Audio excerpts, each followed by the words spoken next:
అంటే రేవంత్ రెడ్డి చేపట్టిన ఈ హైడ్రా ఆపరేషన్ని ఎవరు కూడా తప్పు పట్టే సాహసం కూడా చేయలేని పరిస్థితి సార్.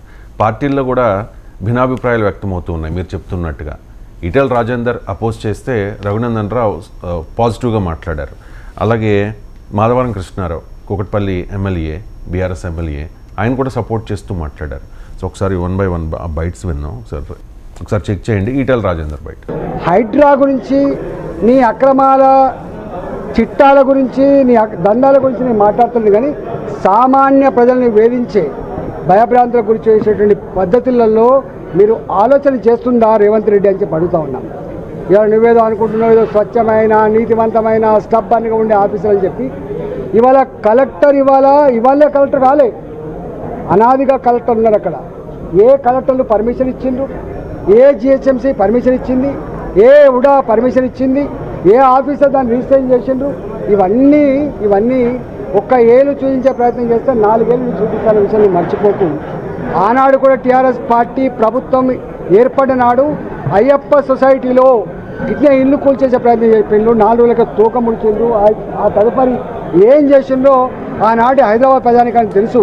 ఇవాళ మీరు కూడా ప్రజల సమస్యలు పరిష్కరించే దమ్ము లేక, వాటి మీద చర్చించేటువంటి వెసులుబాటు లేక ఇవాళ ప్రజలు డైవర్ట్ చేయడం కోసం పాలిటిక్స్ అనేది నెగిటివ్గా అంటే దీన్ని అపోజ్ చేస్తూ మాట్లాడారు.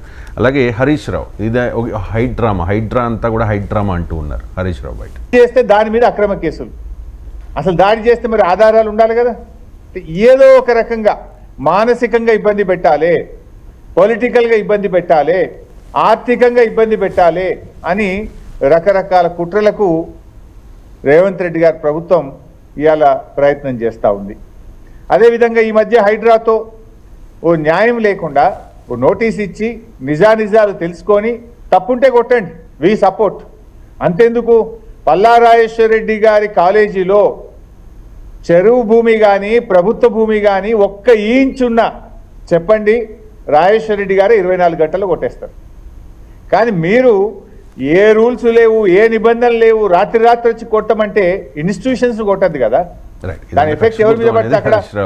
Version and BRS MLA Madhavaram Krishna Rao support చేస్తూ మాట్లాడారు. ఒకసారి 40 సంవత్సరాల ఎస్సీ కానీ మొత్తం ఎస్సీలే ఉంటారు అక్కడ, కట్టుకున్నారు, వాళ్ళకి అన్ని ట్యాక్స్లు ఉన్నాయి, అన్నీ ఉన్నాయి. మరి ఇవాళ మీరు నోటీసులు ఇచ్చారు, మరి అలా పరిస్థితి ఏంటి? మరి 40 ఏళ్ల కింద కట్టుకున్నటువంటి వాళ్ళ పరిస్థితి ఏంటి? ఇవాళ వచ్చేసి బీద ప్రజల మీద నోటీసులు ఇవ్వడం వల్ల దానికి ఏం చేశారు? మీరు ఒక గుడి కూడా ఇచ్చారు, మీరు గుడికి కూడా మీరు ఇలా మన నోటీస్ ఇచ్చారు. గ్రేవ్ గార్డ్కి ఏనికి అవకాశాలు లేవు, గ్రేవ్ గార్డ్ పెట్టిన అవకాశాలు. పాయింట్ ఏంటంటే ఆయన మాట్లాడింది చాలా మంచిది ఈ నిర్ణయం, హైడ్రా ఆపరేషన్ మంచిదే, కానీ పేదల విషయంలో కాస్త ఆలోచించండి అని ఆయన చెప్తున్న పరిస్థితి. అంటే ఆయన సపోర్ట్ చేస్తున్నట్టే హైడ్రా ఆపరేషన్ని. సో హైడ్రా మీద పార్టీల్లో భిన్నాభిప్రాయాలు, పార్టీ నేతల్లోనే విత్ ఇన్ ద పార్టీ భిన్నాభిప్రాయాలు ఎందుకు అంటే ఇప్పుడు మంచిదని చెప్తే రేవంత్ రెడ్డి లాభం అవుతుంది, కాంగ్రెస్ ప్రభుత్వం లాభం అవుతుంది. చెడ్డదని చెప్తే ప్రజలు తిడతారు. ఏం చేయాలి? మధ్యలో నలిగిపోతున్న రాజకీయం, ఏమేమి మాట్లాడలేని పరిస్థితి. సో ఫండమెంటల్ క్వశ్చన్ ఏంటంటే, ఎవరు చేసినా హైడ్రా అనేది కరెక్టా కాదా? అంటే చెరువుల ఆక్రమణ హైదరాబాద్లో జరిగిందా లేదా? మొదలు చెప్పండి. ఎక్కడ హైదరాబాదులో ఒక్క చెరువు ఆక్రమించుకోబడలేదు, చెరువులు చాలా సురక్షితంగా ఉన్నాయని ఏ రాజకీయ పార్టీ చెప్తున్నా చెప్పండి. చెరువులు, పార్కులు, బహిరంగ స్థలాలు, ప్రజల ఆస్తులు దురాక్రమణకు గురయ్యాయా లేవా? దీనికి ఆన్సర్ ఎస్, నో, రెండే కదా. నా అంచనా ప్రతి పార్టీ ఎస్ అంటది. ఇక అంతకన్నా నో అన్నాడు ఎవడు ఉండడు, దౌర్భాగ్యుడు. రెండవది, మరి ఇలా దురాక్రమణకు గురైన చెరువులు, పార్కులు, ప్రభుత్వ స్థలాల్ని తిరిగి ప్రభుత్వానికి అంటే ప్రజలకు చెందాలా వద్దా? ఎస్ ఆర్ నో మీరు చెప్పండి. ఎస్. మరి చెందాలి అన్నప్పుడు దానికి ఒక వ్యవస్థను ఏర్పాటు చేసి అక్రమ నిర్మాణాలని కూల్చాలా వద్దా? Yes or no? ఎస్. మరి ఇక్కడ వరకు ఒపీనియన్లో తేడా ఏమీ లేదు కదా. ఇకపోతే మీరు ఇక నెక్స్ట్ క్వశ్చన్ ఏంటి? పొలిటికల్గా సెలెక్టివ్గా ఉండకూడదు అంటే ప్రతిపక్షాలకు సంబంధించిన వేటిని ముట్టుకోవద్దా? ఎందుకంటే ముట్టుకుంటే అది రాజకీయ కక్ష అవుతుందా? ప్రతిపక్షమా అధికార పక్షమా సంబంధము లేదు, అది అక్రమమా సక్రమమా అనే దాని ఆధారంగానే ప్రతిపదిక తీసుకోవాలి. ఎక్కడైనా ప్రతిపక్ష పార్టీ సంబంధించిన వాటిని కూలగొడితే దాన్ని సమర్థిస్తూ అధికార పార్టీ ఎందుకు కులగొట్టలేదు అడగాలి. కానీ ఇప్పుడు అడుగుతున్న తీరెట్లుందంటే అధికార పార్టీ వాళ్ళకి కులగొట్టలేదు కనుక మాది కూడా కులగొట్టకుంటున్నారు. అది కరెక్ట్ కాదు కదా. ఎస్, ప్రతిపక్షాన్ని కులగొట్టారు, ఫైన్, మరి అధికార పార్టీ ఎందుకు కులగొట్టాడు అని అడగండి. పోయి ధర్నా చేయండి. ఇంకో ఈ ప్రాపర్టీ అధికార పార్టీ ప్రాపర్టీ, నాయకుని ప్రాపర్టీ ఇక్కడ ఎందుకు కులగొట్టరని ఒక 500 మందిని తీసుకెళ్ళి ధర్నా చేయండి. అది అది అది అక్రమ ప్రాపర్టీని నిరూపించండి. నాలాంటి వాళ్ళని కూడా చేస్తాం. Lakes protection committee, civil society ఆర్గనైజేషన్లో తీసుకెళ్ళండి. ఇంకా చూడండి, ఇది అధికార పార్టీ నాయకునికి సంబంధించిన అక్రమ నిర్మాణం, దీన్ని కూలుస్తలేరు అనండి, మనం అందరం పోదాం. సో అందువల్ల పొలిటికల్గా సెలెక్టివ్గా ఉన్న దాన్ని ఎక్స్పోజ్ చేద్దాం, దాన్ని బయట పెడదాం, వాటిని కూడా కూల్చమని అడుగుదాం. కూల్చకపోతే రేవంత్ రెడ్డి ప్రభుత్వాన్ని నిలదీద్దాం. ఇది నెక్స్ట్ పార్ట్. తర్వాత పార్ట్ ఏంటి? గతంలో పర్మిషన్లు ఇచ్చారు కదా, ఏం చేద్దాం మరి? గతంలో పర్మిషన్లు ఇచ్చిన మాట నిజం, గతంలో అనుమతులు ఇచ్చిన మాట నిజం. ఇప్పుడు ఎన్ కన్వెన్షన్లు అయితే అనుమతులు లేవంటారు కదా. ఇప్పుడు అనుమతులు లేని ఎన్ కన్వెన్షన్ కూల్చిన తర్వాత కదా ఇవన్నీ మాట్లాడేది. అనుమతులు ఉన్నాయనుకుందాం కదా. అనుమతులు ఉంటే ఇప్పుడు హైకోర్టు ఒక తీర్పు చెప్తే ఆ తీర్పును సుప్రీంకోర్టు మారుస్తలేదా? మరి గతంలో హైకోర్టు ఏ తీర్పు చెప్పింది కదా, నాకు ఆ తీర్పే కావాలని అంటారా? సో నాకు సంబంధం లేదు కదా. ఇప్పుడు గతంలో ఒక పాత ఎగ్జామ్లో ఫెయిల్ అవుతావు, సప్లిమెంటరీలో పాస్ అయితే ఏ సర్టిఫికేట్ ఉంటుంది నీకు? నువ్వు సప్లిమెంటరీలో పాస్ అయిన సర్టిఫికేట్ ఉంటుంది తప్ప అప్పుడు ఫెయిల్ అయినావు కదా నీకు అదే సర్టిఫికేట్ ఇస్తా అంటే నడుతుందా? సో అందువల్ల ఇప్పుడు ఒక గతంలో తప్పులు జరిగిన మాట నిజం, తప్పులు జరిగినావు కనుకనే ఇప్పుడు కూల్చాల్సి వస్తుంది కదా, లేకపోతే ఎందుకు వస్తుంది?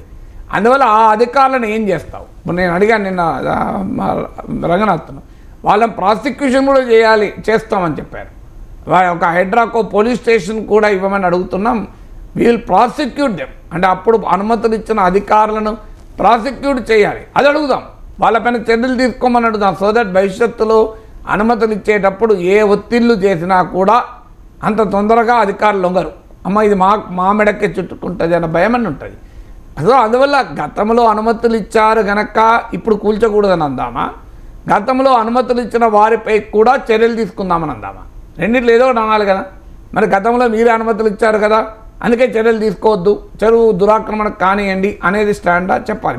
ఇప్పుడు ఈటలాంధ్రైనా బీజేపీ నాయకులైనా చెప్పాల్సింది ఏంటంటే గతంలో అనుమతులు ఇచ్చారు అందుకొరకు ఇప్పుడు వదిలేద్దామా, లేదా గతంలో అనుమతులు ఇచ్చినా ఇప్పుడు కూల్చేసి అనుమతులు ఇచ్చిన అధికారులపైన చర్యలు తీసుకోమని అంటున్నారా? అది తేల్చండి క్లారిటీగా. అది తేల్చరు, అడగాలని మాట్లాడతారు. ఇక ఎవరైనా అడిగేది పేద మధ్యతరగతి ప్రజలు దశాబ్దాలుగా ఒక తెలుసో తెలియకో బిల్డర్ల మోసాల వల్లనో వ్యవస్థల దుర్మార్గాల వల్లనో అక్కడ ప్లాట్లుండి ఉంటున్నారు. వాటిని ఏం చేయాలి?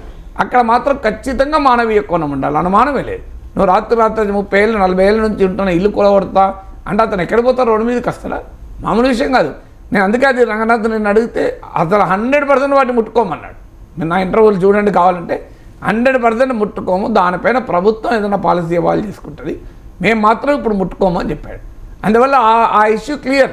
అది మీకు పేదలు మధ్యతరగతి ప్రజలు వాళ్ళపైన పడితే మామూలుగా ఉండదు కదా, ప్రజలు తిరగబడరా, అంత వేల సంఖ్యలో ఉంటారు. దానికి ఏదైనా మానవీయ పరిష్కారాన్ని చూసుకోవాల్సిందే. ఏం చేయాలనేది తర్వాత ఎవాల్వ్ అవుతుంది పాలసీ. ఏ పాలసీ కూడా ఒక్క రోజుల్లో రాదు కదా.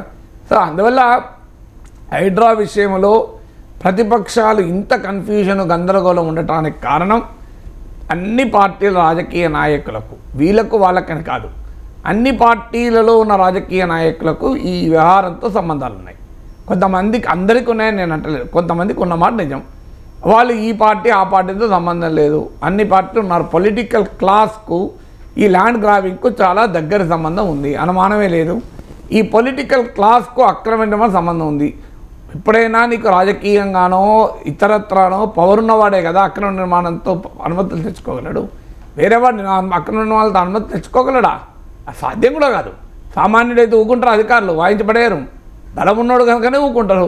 పొలిటికల్గా మేనేజ్ చేసుకోగలిగేవాడు, ఆర్థికంగా మేనేజ్ చేసుకోగలిగేవాడు. అందువల్ల ఖచ్చితంగా ఈ పని మంచిది అని నీవు నమ్మితే ఈ పనిని మరింత మంచిగా అమలు చేసుకోవడానికి ఏం చేయాలో ఆలోచిద్దాం.